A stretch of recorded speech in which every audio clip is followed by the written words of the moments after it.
Shalom e bem-vindos de volta ao Israel com a Aline. Nós estamos em Jerusalém, na frente das muralhas e do Portão dos Leões. Por quê? Porque bem próximo daqui fica o Tanque de Betesda, também conhecido como o Tanque das Ovelhas, o local onde aconteceu a cura do paralítico. E sobre isso a gente vai falar hoje. Então, se vocês estão preparados, vamos começar! Aqui, a poucos metros do Portão dos Leões, a gente já encontra a entrada de Betesda, ou como se pronuncia em aramaico, Beit Hesda, que quer dizer a Casa da Misericórdia. No tanque onde aconteceu a cura do paralítico, esse tanque também é conhecido como o Tanque das Ovelhas ou as Piscinas Probáticas. Mas para a gente entender melhor esse milagre, a gente tem que entender o que esse lugar era naquela época. Então, venham comigo porque a gente vai fazer uma viagem no tempo, uma viagem há mais de 2000 anos atrás. Chegamos à parte mais antiga desse complexo. Isso aqui é o que a gente chama das Piscinas Norte. Elas foram construídas há nada mais, nada menos que há 2800 anos atrás. Elas eram uma barragem de água de chuva e daqui se levava água para a cidade. Então, esse local já existia bem antes da chegada de Jesus. E esse aqui é o Tanque Sul. Ele vai ser construído por volta do ano 200 antes de Cristo e ele está muito bem preservado, como vocês conseguem ver. A lateral, toda essa parte aqui é original, pessoal, inclusive tem o gesso que fazia o tanque ser permeável. E nessa época o tanque começa também a ser chamado de Tanque das Ovelhas. Por quê? Cadê as ovelhas? A tradição fala que aqui eram lavadas as ovelhas que eram levadas ao templo para serem sacrificadas, já que a gente está muito próximos do Templo de Jerusalém. Agora, tem um pequeno problema com essa teoria. A piscina ela tem 13 metros de profundidade e não é fácil de lavar as ovelhas numa piscina tão profunda. Então, talvez a teoria correta seja que daqui se tirava água para lavar as ovelhas e também se acredita que aqui é onde parte das pessoas faziam os banhos de purificação, a mikve, antes de subir ao Templo de Jerusalém. E a água que saía daqui era fundamental para Jerusalém nos tempos bíblicos. A água era levada para a cidade, mas também para o Templo de Jerusalém. Inclusive a gente consegue ver aqui parte dos canais que iam em direção ao templo. Agora, tem um edifício muito importante bem próximo daqui, que é a Fortaleza de Antônia. A gente conheceu um pouquinho dela em outro vídeo, porque a Fortaleza de Antônia é onde aconteceu o julgamento de Jesus. Ela era uma fortaleza romana, onde tinham tropas e tropas e tropas romanas. Agora, os romanos, eles eram de que religião? Eles eram pagãos, eles acreditavam em muitos deuses. Entre eles, em Asclépio. Asclépio era o deus da medicina e da cura. E eles constroem bem perto daqui piscinas de cura. Atrás de mim se encontram agora essas piscinas pagãs de Asclépio. Agora, a gente está falando de Jerusalém no auge do período judaico. O Templo de Jerusalém, pessoal, ficava algumas centenas de metros daqui. Como pode ser que tenha um templo pagão em Jerusalém? A gente tem que lembrar de algumas coisas. A primeira é que Jerusalém nessa época e toda Israel não era livre, e sim era dominada pelos romanos, que eram então pagãos. E segundo, essa zona aqui ficava fora das muralhas. Como o próprio livro de João 5 nos conta, o Tanque das Ovelhas ficava próximo do Portão das Ovelhas. Mas nesse caso a gente está falando do lado de fora das muralhas, próximo do portão. Então imaginem, pessoal, que tinham piscinas aqui que funcionavam como um mini templo pagão dentro de Jerusalém na época do templo. Mas o mais impressionante e talvez um pouco triste é que essas piscinas de cura começam a se popularizar também entre alguns judeus. E aí a gente começa a chegar nos tempos de Jesus. Quando Jesus chega aqui, tinham judeus aqui em volta reunidos, paralíticos, deficientes, leprosos, e eles estavam aqui por quê? Por influência de cultura pagã romana. Agora chegou o momento de a gente fazer a leitura bíblica juntos, do livro de João, capítulo 5.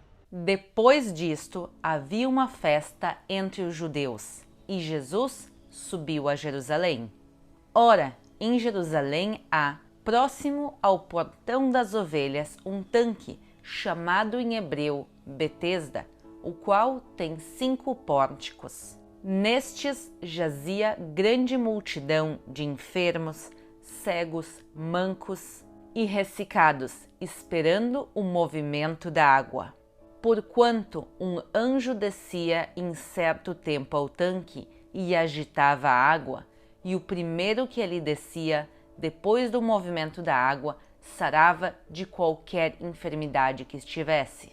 E estava ali um homem que havia 38 anos se achava enfermo, e Jesus, vendo este deitado e sabendo que estava neste estado havia muito tempo, disse-lhe: Queres ficar são?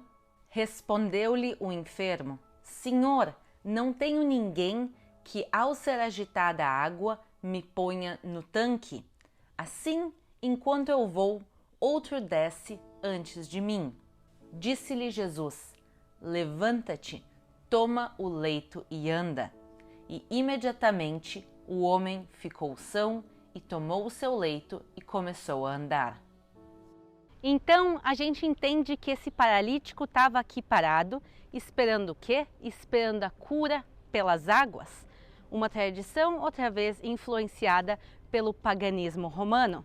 Mas vejam que interessante, Jesus chega para ele e pergunta: Tu queres ser curado?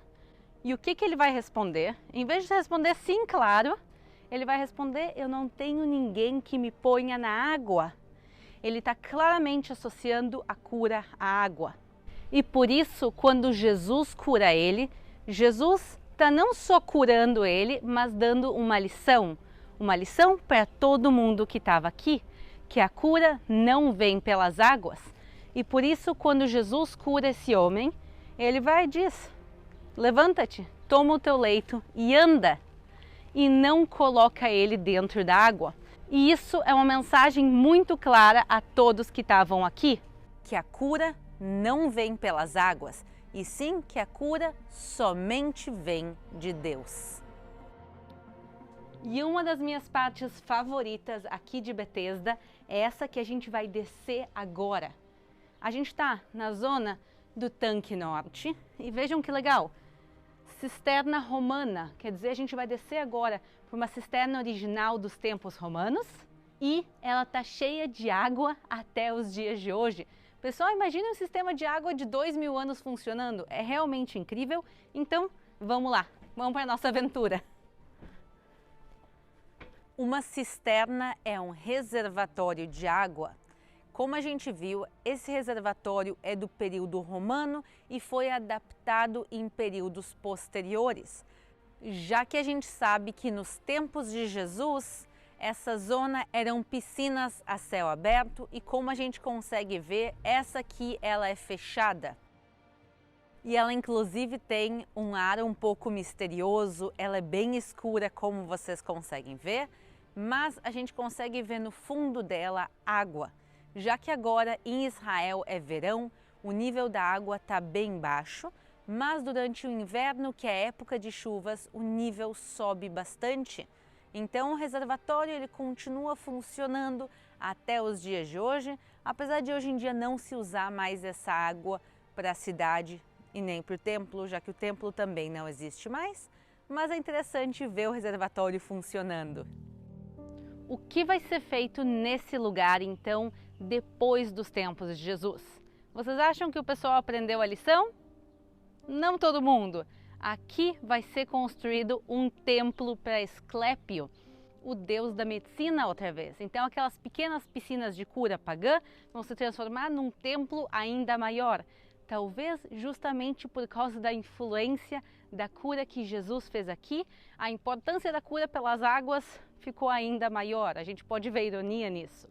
Mas então aqui, Adriano, no ano 130 depois de Cristo, vai construir um grande templo para Asclépio. Mas esse templo, mais tarde, vai ser substituído por outra coisa. Pelo quê? Por uma igreja bizantina. O período bizantino é o primeiro período cristão de Israel. E a gente consegue ver claramente os restos dela. Esses grandes arcos bem altos que a gente está vendo são justamente desse período. Essa igreja, várias vezes ela vai ser destruída e reconstruída, e a última igreja construída aqui é no período cruzado, que a gente está vendo ela aqui em cima, toda essa parte alta. Então a gente tem aqui diferentes fases históricas. A mais antiga são as piscinas, o tanque de Betesda. Depois disso, aqui foram construídas piscinas pagãs romanas. Por cima disso vai ser onde Jesus vai fazer o seu milagre, vai ser construído o templo de Asclépio, e aí vão vir os cristãos e construir a primeira igreja bizantina aqui, depois a igreja cruzada. Mas o que tem aqui nos dias de hoje é o que a gente vai ver agora. E essa bandeira francesa aqui é uma dica. Vamos lá! Por que tem uma bandeira francesa aqui no meio de Jerusalém? Por causa dos turco-otomanos. Por que a Turquia está nessa história? O que acontece? Israel foi parte do Império Turco-Otomano por 400 anos. E eles, como Império Muçulmano, não viam muito valor nesse lugar, valor religioso e histórico. E por isso, quando acontece a Guerra da Crimeia, a França ajuda os turco-otomanos a vencerem. E como um agradecimento pela ajuda na guerra, eles vão pegar esse lugar, toda essa zona de Betesda e essa igreja e dar de presente para a França. Então, legalmente, a gente está agora dentro da França e não de Israel. É como se fosse uma embaixada. É mais uma das coisas diferentes que tem aqui em Jerusalém. Mas vamos agora juntos entrar nessa igreja rapidinho e entender o que ela é. Essa é uma igreja cruzada, quer dizer, ela tem por volta de 900 anos. E ela é uma das poucas igrejas dessa época que sobreviveu praticamente intacta até os dias de hoje. E o nome dessa igreja é Santa Ana, por causa que na tradição católica e na tradição ortodoxa, Ana era a avó de Jesus e aqui ela vivia com Joaquim. E mais uma coisa incrível dessa igreja é que o eco, a acústica está preservada. E agora está chegando um grupo cristão americano e eles vão cantar e a gente vai poder ouvir a acústica.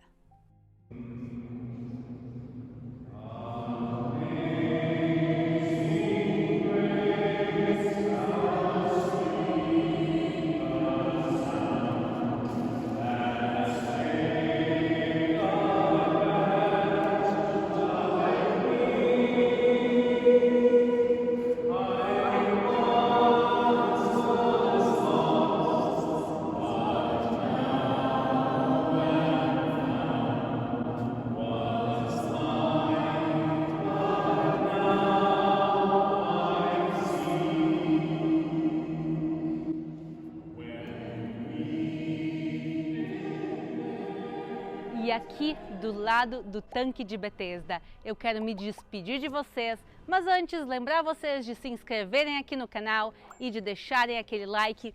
Um grande beijo e até a próxima aqui em Israel.